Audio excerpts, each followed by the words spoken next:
Hello students, welcome back to my channel students versus study. So आज हम इस video में करने वाले हैं क्लास 10th एनसीईआरटी हिस्ट्री का chapter nationalism in India. So चलिए स्टार्ट करते हैं। अब हमने पिछले वीडियो में हमने लास्ट स्लाइड्स में कुछ पढ़ा था जो कि था खिलाफत कमेटी के बारे में। खिलाफत कमेटी हमारी बनी थी बॉम्बे में 1919 में। अब वो खिलाफत कमेटी क्यों बनी थी? हमारे मोहम्मद अली एंड शौकत अली गांधी जी के साथ डिस्कस कर रहे थे ना कि वो किस तरीके से हिंदू और मुस्लिम को साथ लेके आए जिससे कि वो स्वराज और ये जो खिलाफत मूवमेंट है इनको अंजाम दे पाए। तो अब उसकी आगे की कहानी हम शुरू करते हैं। सो नॉन कॉपरेशन मूवमेंट से पहले एक बात जो बतानी है वो ये है कि जो हमारे महात्मा गांधी थे तो उन्होंने 1909 में ही एक किताब लिखी थी जो जिसका नाम था हिंद स्वराज। एंड उसमें इन्होंने ये बात कही थी कि नॉन कॉपरेशन मूवमेंट का इसलिए करना ज़रूरी है क्योंकि अगर हम कॉपरेट करते हैं ब्रिटिश रूल के साथ, ब्रिटिशर्स के साथ, तभी तो वो जो है हमारी ऊपर राज कर पा रहे हैं। अगर हम उनको कॉपरेट ही ना करें, अगर हम उनको सपोर्ट ही ना करें तो वो कैसे कर सकते हैं हमारे ऊपर राज। तो उनका मानना ये था कि ये सिर्फ लोगों का कॉपरेशन है जिसकी वजह से जो ब्रिटिशर्स हैं वो हम पे राज कर पा रहे हैं। अब बात हम करते हैं कि एनसीएम के बारे में पता चलने के शुरुआत में क्या हुआ। जो हमारे अमीर लोग होते थे तो जो ब्रिटिशर्स हैं उनको खुश करने के लिए जिससे कि वो थोड़ा ज़्यादा टैक्स पे करे, थोड़ा ज़्यादा रिवेन्यू दे, तो इसलिए वो कुछ हम कह सकते हैं रॉयल टाइटल्स उनको दे दिया करते थे। एंड जो लोग हैं वो भी बहुत ज़्यादा खुश हुआ करते थे। ये सिर्फ अमीर लोगों के लिए, गरीब लोगों को ऐसे किसी तरह के टाइटल्स नहीं मिलते थे। तो गांधी जी का कहना था कि ये जो हम टाइटल्स लेके घूम रहे हैं तो सबसे पहले तो हमें इनको सरेंडर करना पड़ेगा, इनसे अपने हाथ खींचने पड़ेंगे कि अब हमारे पास इस तरह का कोई टाइटल नहीं है। देन जितने भी हमारे मतलब जितने भी हमारे ब्रिटिश सर्विसेज है, जो ब्रिटिश गवर्नमेंट ने सर्विसेज हमें प्रोवाइड करवाई हैं उनका हमें बॉयकॉट करना पड़ेगा, यानी तिरस्कार करना पड़ेगा। अब वो चाहे किसी भी तरह की सर्विस हो, आर्मी हो, पुलिस हो, कोर्ट्स हो, लेजिस्लेटिव काउंसिल्स हो, स्कूल्स हो, कॉलेजेस हो, फॉरेन गुड्स हो, किसी भी तरह की उनकी सर्विस जो है हमें नहीं लेनी है। एंड जो हमारे गांधी जी थे वो थोड़े इंटेलिजेंट थे, तो उनका ये मानना था कि अगर मतलब उन्होंने पहले ही सोचा हुआ था कि अगर एनसीएम जो था वो फेल हो जाए तो वो एक दूसरा मूवमेंट करेंगे जो कि है सिविल डिसओबीडियंस मूवमेंट। जैसे हमारा एनसीएम है वैसे वो हमारा सीडीएम है। एनसीएम मतलब नॉन कॉपरेशन एंड सीडीएम मतलब सिविल डिसओबीडियंस। अब 1920 में जो हमारे महात्मा गांधी थे वो शौकत अली के साथ मिलके जो है भ्रमण कर रहे थे जिससे कि वो लोगों को एक साथ ला सके, वो हिंदू हो चाहे मुस्लिम हो सबको एक साथ लाए, सबका सपोर्ट गैदर करे जिससे कि वो सब मूवमेंट में पार्ट लें और उनका मूवमेंट सफल हो जाए। Congress was reluctant to boycott the council election scheduled for November 1920। अब जो हमारी कांग्रेस थी, यानी कि जो हमारी इंडियन नेशनल कांग्रेस थी, वो थोड़ा सा कतरा रही थी इस बॉयकॉट के मामले को लेकर। उनका मानना था कि अगर वो काउंसिल इलेक्शंस में पार्ट नहीं लेंगे जो कि हमारे नवंबर 1920 के लिए शेड्यूल हुए हैं तो फिर देश आज़ाद कैसे होगा। उनको लग रहा था कि कहीं ये जो बॉयकॉट के चक्कर में बहुत ज़्यादा मार धाड़ ना हो जाए, बहुत ज़्यादा वायलेंस ना क्रिएट हो जाए। फिर फाइनली जाके जो गांधी जी हैं उन्होंने नागपुर सेशन में दिसंबर 1920 में जो है जाके उनको मनाया। उन सारे मतलब मामला जो था पूरा सॉर्ट आउट हो गया था एंड नॉन कॉपरेशन प्रोग्राम जो था लॉन्च होने के लिए बिल्कुल तैयार हो गया था। अब हमारा नॉन कॉपरेशन और खिलाफत मूवमेंट जिसे हम कह सकते हैं वो हमारा स्टार्ट हुआ, लॉन्च हुआ जनवरी 1921 में। इसमें हर तरह के लोग थे, हर किसी ने जो है इस मूवमेंट में पार्ट लिया था। सबसे पहले हम बात करते हैं कि टाउन्स में किस तरीके से मूवमेंट को इंटरप्रेट किया गया। अब इंटरप्रिटेशन पे भी जो है इसमें 3-4 हमें केस स्टडीज़ दी हुई हैं हमारी एनसीईआरटी में, हम उन सबको पढ़ेंगे। मतलब गांधी जी ने कहा कुछ और, बट जब मतलब होता है ना कि बात कुछ और होती है, उसमें थोड़ा नमक मिर्च डाल के एंड वो थोड़ी बढ़ा चढ़ा के जो लोग हैं वो एक दूसरे को बताते हैं, खुद समझने लग जाते हैं। तो वही बात हुई है इस चैप्टर में भी एंड अभी हम इसी वीडियो में पढ़ेंगे।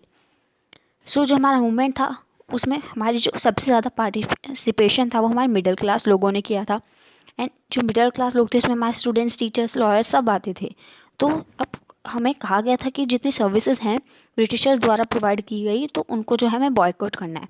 लोगों ने भी यही किया, स्टूडेंट्स और टीचर्स ने गवर्नमेंट मतलब कॉलेजेस एंड स्कूल्स इन सबको छोड़ दिया। लॉयर जो थे उन्होंने भी कोर्ट जाना बंद कर दिया। काउंसिल इलेक्शन जो थे उनको भी बॉयकॉट कर दिया गया। सिर्फ एक मद्रास वाली जो जस्टिस पार्टी थी उसने जो है बॉयकॉट नहीं किया, बाकी सब ने किया था। आईएनसी के अलावा और भी पार्टीज थी वैसे हमारे कंट्री में उस टाइम पे। इकोनॉमिक फ्रंट की बात करें सो फॉरेन गुड्स जो थे उनका बॉयकॉट कर दिया गया था। हमारे जितने भी मिडिल क्लास पॉपुलेशन थी एंड लिक्विड शॉप्स जो थे उनको पिकेट कर दिया गया। एंड गली गली मोहल्ले मोहल्ले में जो भी हमारे फॉरेन क्लोथ थे यानी कि जो बाहर से आए हुए विदेशी कपड़ा था उसको जो है लोग जलाने लग गए थे। जो फॉरेन क्लोथ का इम्पोर्ट है 1921 एंड 1922 के बीच में जो था वो आधा हो गया था। जो हमारे मर्चेंट्स एंड ट्रेडर्स थे उन्होंने अब वो कह रहे थे कि अब हम फॉरेन गुड्स मंगाएंगे नहीं, हम इम्पोर्ट ही नहीं करेंगे। अब देखते हैं कि उनको फ़ायदा किस तरह से होगा। तो कुछ टाइम के लिए जो हमारा इंडिया की जो हैंडलूम इंडस्ट्रीज थी और टेक्सटाइल मिल्स थी उनका जो प्रोडक्शन था वो काफ़ी ज़्यादा इंक्रीज़ हो गया। बट ये कुछ समय के लिए ही था, ये थोड़े समय के लिए था। अभी थोड़े समय के लिए क्यों था? क्योंकि अब एनसीएम जो था हमारा स्लो डाउन होने लग गया था इसकी वजह से। क्योंकि ठीक है, लेकिन अगर हम फॉरेन क्लोथ नहीं मंगाएंगे जो कि सस्ते हैं तो क्या अब हम खादी पहनेंगे जो कि महंगे हैं? क्योंकि खादी जो है अब क्योंकि वो हाथ से बनाया जा रहा है, चरखे से बनाया जा रहा है, यानी कि उसमें मैनुअल लेबर ज़्यादा लग रहा है। मैनुअल लेबर ज़्यादा लग रहा है तो उसके प्राइसेस थोड़े ज़्यादा होंगे इन कंपैरिजन ऑफ हमारे फॉरेन क्लोथ। तो जो लोग थे उनको काफ़ी ज़्यादा महंगे खादी क्लोथ्स लेने में काफ़ी ज़्यादा दिक्कत आ रही थी। अब जो हमारे students and teachers and lawyers थे जिनकी अभी हमने बात की थी कि उन्होंने कॉलेजेस स्कूल्स एंड कोर्ट जो है जाना छोड़ दिया था, उन्होंने जो है फिर से स्टूडेंट्स और टीचर जो है उन्होंने फिर से जो ब्रिटिशर्स द्वारा खोले गए स्कूल्स कॉलेजेस हैं वहाँ पे जाना शुरू कर दिया। एंड जो हमारे लॉयर्स थे उन्होंने भी कोर्ट जाना शुरू कर दिया। ऐसा क्यों? क्योंकि इंडिया वालों के खुद के कोई इंस्टीट्यूशन नहीं थे ना, अल्टरनेटिव इंस्टीट्यूशन की कमी की वजह से जो है उन्होंने वापस से ब्रिटिशर्स द्वारा खोली गई सर्विसेज में जाना शुरू कर दिया। अब हमने टाउन में तो देख लिया कि एक्सपेंसिव खादी थी एंड अल्टरनेटिव इंस्टीट्यूशन नहीं थे, इस वजह से लोगों ने जो है इस वजह से एनसीएम जो था स्लो डाउन हो गया था। अब बात करते कि कंट्री साइड में किस तरीके से इंटरप्रिटेशन हुआ गांधी जी की बातों का। अब ये कंट्री साइड में हमारे ट्राइबल्स की बात नहीं हो रही, ये हमारी बात हो रही है अभी पीजेंट्स की, यानी कि हमारे गाँव वाले इलाके की। तो ये बात है अवध की। अवध में जो है दो तरीके के लोग हैं, मतलब एक तो है बहुत ज़्यादा अमीर लोग जो कि तलुकदार्स और लैंडलॉर्ड्स हैं जिनके पास बहुत सारा लैंड है, कि वो जो छोटे पेजेंट्स हैं उनको जो है किराए पे दे देते हैं लैंड की, तो इस पे खेती कर, हमें किराया देते रहे, प्रोडक्शन तेरा किराया हमारा। तो इस तरीके का काम होता था।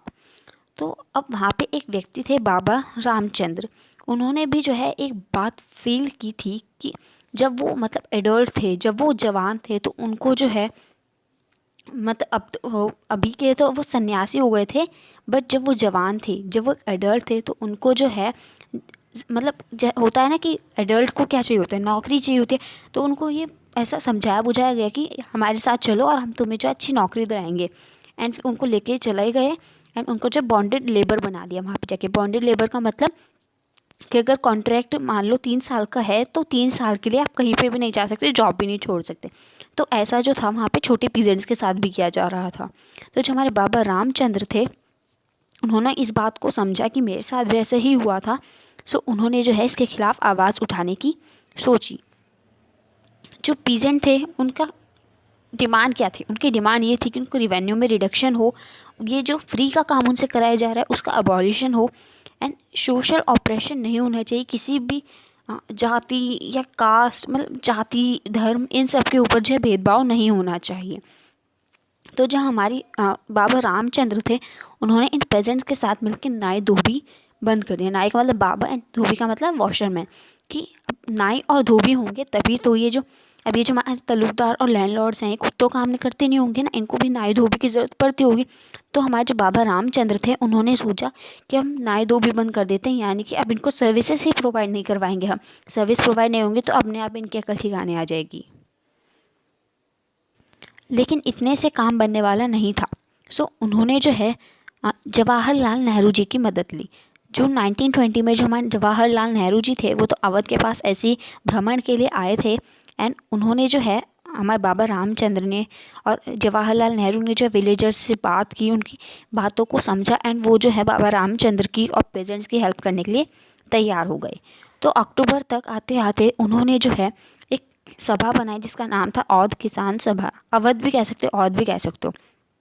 ये हमारी सेटअप हुई थी जवाहरलाल नेहरू के द्वारा एंड इसके मेंबर्स बाकी बाबा रामचंद्र वगैरह भी थे। फिर 1 महीने के अंदर अंदर इस किसान सभा की जो है 300 ब्रांचेस खुल गए, 300 शाखाएं जो थी खुल गई थी। However, the peasant movement developed in forms that the Congress leadership was unhappy with. अब जो हमारे जवाहरलाल नेहरू जी थे वो तो उनकी मदद कर रहे थे, बट जो हमारी आईएनसी थी, इंडियन नेशनल कांग्रेस जो थी, वो इससे खुश नहीं थी, वो इससे नाखुश थी, क्योंकि उनको लग रहा था कि अगर वो इन छोटे पीजेंट्स को जो है सपोर्ट करेंगे तो जो उनका खर्चा है, जो टैक्स रिवेन्यू उनको बड़े पीजेंट से आता है, वो तो भरेंगे ही नहीं ना, तो वो अपनी पार्टी को किस तरीके से जिताएंगे, किस तरीके से लीड करेंगे। सो इसीलिए वो इससे नाखुश थे। लेकिन ये फिर भी मूवमेंट जो था वो फेल हो गया। जवाहरलाल नेहरू जी भी थे लेकिन फिर भी फेल हो गया। ऐसा क्यों हुआ? क्योंकि जो लोग थे उन्होंने गांधी जी की बात का जो है इंटरप्रिटेशन गलत निकाला। उन्हें लगा कि एनसीएम चल रहा है, उसमें वायलेंस का यूज़ करना है, तो उन्होंने ना मतलब जो हमारे छोटे बिजनेस हैं उन्होंने तलुकदार्स और मर्चेंट्स वगैरह इन पे जो है अटैक करना स्टार्ट कर दिया। बाज़ार में इन्होंने लूट मचा दी। जो राशन का सामान था उनको अपने घरों में होल्ड करने लगे, उनको जो है अपने घर में छुपा छुपा के ला के रखने लग गए। जो हमारे लोकल लीडर्स थे बस वो गांधी जी के नाम पे मतलब कुछ भी करते थे एंड कहते थे कि हाँ चलो लड़ाई करते हैं और वायलेंस का यूज़ करते हैं। गांधी जी ने कहा एनसीएम चल रहा है, गांधी जी ने कहा वायलेंस का यूज़ करो और अपनी बात मनवा लो, आज़ाद हो जाओ। तो गांधी जी के नाम पे कुछ इस तरह का खेल हो रहा था हमारे गाँव की साइड में। अब बात करते हैं कि ट्राइबल्स के द्वारा जो है किस तरीके से इंटरप्रिटेशन हुआ गांधी जी की बातों का। इसमें हमारी केस स्टडी है गूडम हिल्स की, जो कि आंध्र प्रदेश में है। वहाँ पे एक मूवमेंट चल रहा था जो कि है मिलिटेंट गुरिल्ला मूवमेंट। अब इस मूवमेंट में क्या था, इस मूवमेंट में जो हमारी ट्राइबल पॉपुलेशन थी, अब क्योंकि जो उनका तो घर फॉरेस्ट है, उनको तो फॉरेस्ट की ज़रूरत है, बट फॉरेस्ट पे जो हमारी कॉलोनियल गवर्नमेंट थी उसने लॉ मतलब बंदिशें लगा दी थी, हम एक तरीके से कह सकते हैं, एंड कुछ तरह के लॉज बना दिए थे कि अगर उनको जो है फॉरेस्ट का कुछ भी यूज़ करना है, फॉरेस्ट यूज़ करना है, तो उन्हें पहले कॉलोनियल गवर्नमेंट की परमिशन लेनी पड़ेगी। तो अब जो है ट्राइबल को बहुत ज़्यादा गुस्सा आ रहा था कि उन्हीं के देश में उन्हीं के फॉरेस्ट के लिए यूज़ करने के लिए उन्हें किसी बाहर वाले, किसी दूसरे देश की गवर्नमेंट की जो है परमिशन लेनी पड़ेगी। इसकी वजह से उन्हें बहुत ज़्यादा गुस्सा आ रहा था। एंड तभी वहाँ पे एंट्री होती है एक व्यक्ति की जिसका नाम है अलूरी सीताराम राजू।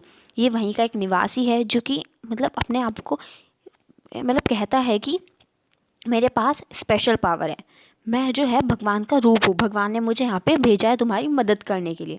मतलब और वो कहते हैं कि मैं गांधी जी का जो है बहुत बड़ा भक्त हूँ। तो अब जो लोग थे उन्होंने मान लिया कि ठीक है, मतलब ये एक सेल्फ प्रोक्लेम्ड लीडर था, उसने अपने आप को जो एक लीडर सा बना दिया था वहाँ का। उसने लोगों को कहा कि तुम खादी पहनो, एनसीएम चल रहा है उसमें हम पार्ट लेंगे एंड तुम खादी पहनो, गांधी जी ने बोला। उन्होंने कहा ठीक है। उन्होंने कहा तुम ड्रिंकिंग छोड़ दो, यानी कि अल्कोहल जो है उसका बॉयकॉट करो, उन्होंने वो भी छोड़ दिया। एंड उसने जो है एक और बात बोल दी जो कि सबसे ज़्यादा खतरनाक हो गई। उन्होंने बोला कि नॉन वायलेंस से कुछ नहीं होगा, गांधी जी ने बोला है वायलेंस का यूज़ करो, अगर तुम्हें आज़ाद होना है तो वायलेंस तो यूज़ करना ही पड़ेगा। उन्होंने इसके लिए भी कह दिया कि ठीक है, ओके जी। एंड इसके लिए जैसे ही ओके जी कहा उन्होंने, तो फिर तो बात लग गई, क्योंकि अब उनको गुस्सा तो उनमें पहले से ही भरा हुआ था। तो उन्होंने जो है पुलिस स्टेशन में जाके अटैक करना स्टार्ट कर दिया। उन्होंने कई सारे जो ब्रिटिश ऑफिसर्स थे उनको मार डाला। फिर किसी तरीके से जो अलूरी सीताराम राजू है उसको ब्रिटिश कॉलोनियल गवर्नमेंट के जो लोग थे उन्होंने जो कैप्चर किया, उसको एग्जीक्यूट कर दिया, मार डाला 1924 में। बट फिर भी अगर आप वहाँ पे जाओगे तो आपको जो है वहाँ पे अलूरी सीताराम राजू की जो है कई सारी कहानियाँ सुनने को मिलेगी। ये जो हमारा अलूरी सीताराम राजू है एक फोक हीरो बन के रह गया, यानी कि कहानियों का हीरो बन के रह गया। अब बात करते हैं कि इस चीज़ का प्लांटेशन वर्कर्स ने किस तरीके से इंटरप्रेट किया कि गांधी जी ने क्या बोला है। प्लांटेशन वर्कर्स की बात करते हैं। प्लांटेशन वर्कर्स के लिए स्वराज का मतलब था कि वो कहीं पे भी घूम सकते हैं। उन्होंने इसका ऐसा मतलब क्यों निकाला? क्योंकि एक एक्ट था इनलैंड एमिग्रेशन एक्ट जो कि 1859 में लॉन्च हुआ था, और इसके तहत जो हमारे प्लांटेशन वर्कर्स थे वो बिना परमिशन के जो है टी गार्डन्स या फिर किसी भी तरह के प्लांटेशन गार्डन को जो है छोड़ने के लिए उन्हें सबसे पहले परमिशन लेनी पड़ेगी। अपनी मर्ज़ी से वो इधर उधर नहीं जा सकते, जॉब भी नहीं छोड़ सकते।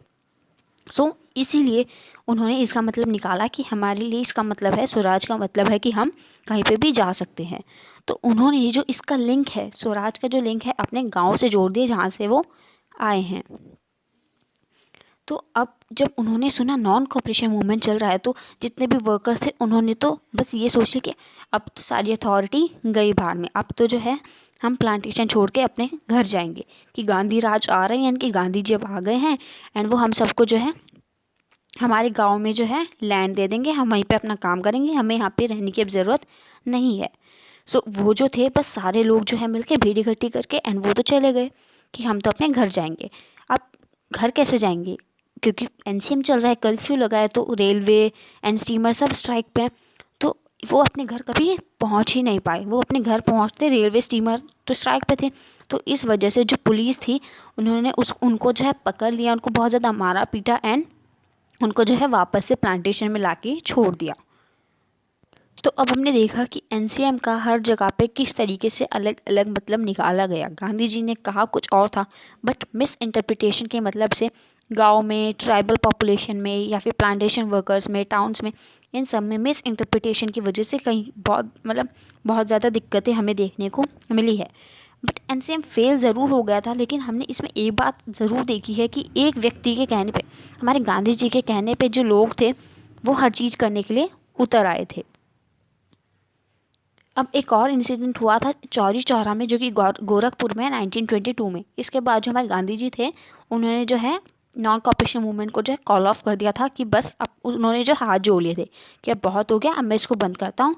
फिर अब इसके बाद जो है नेक्स्ट वीडियो में जो है सीडीएम की भी कहानी पढ़ेंगे। फिर उन्होंने सोच रखा था ना कि नॉन कॉपरेशन फेल हो गया तो सिविल डिसओबीडियंस करेंगे, तो उसकी कहानी नेक्स्ट वीडियो में। चौरी चौरा की बात करते हैं। चौरी चौरा वाला इंसिडेंट हुआ था हमारा गोरखपुर में 1922 में। इसमें जो अब हमें पता है एनसीएम चल रहा था, यानी कि सत्याग्रही जो है सत्याग्रह कर रहे थे। तो जो पुलिस थी उन्होंने आके जो है लाठी चार्ज कर दिया। अब पुलिस ने लाठी चार्ज कर दिया तो जो लोग थे वो थोड़ा वायलेंट हो गए एंड वो इतना ज़्यादा वायलेंट हो गए कि वो सब भूल गए कि महात्मा गांधी जी ने कहा है कि वायलेंस यूज़ नहीं करना, हमें नॉन वायलेंस का यूज़ करना है। तो उन्होंने इस बात को भूल गए और उन्होंने जो है पुलिस स्टेशन में आग लगा दी। अब पुलिस स्टेशन में आग तो उन्होंने लगा दी, बट उन्होंने ये नहीं देखा कि पुलिस स्टेशन में पुलिस वाले भी हैं। तो हमारे कुछ 20 से 25 जो पुलिस वाले थे वो मारे गए। मतलब वो आग लगा दी थी ना, तो वो आग से जल के जो है मर गए। तो इसके बाद जो हमारे गांधी जी थे फेब 1922 में उन्होंने जो है इस नॉन कॉपरेशन मूवमेंट को जो है कॉल ऑफ कर दिया, क्योंकि ये कई जगहों पर जो है बहुत ज़्यादा वायलेंट हो गया था। सो आई होप कि आपको सारे कॉन्सेप्ट्स क्लियर हो गए होंगे। Thanks for watching.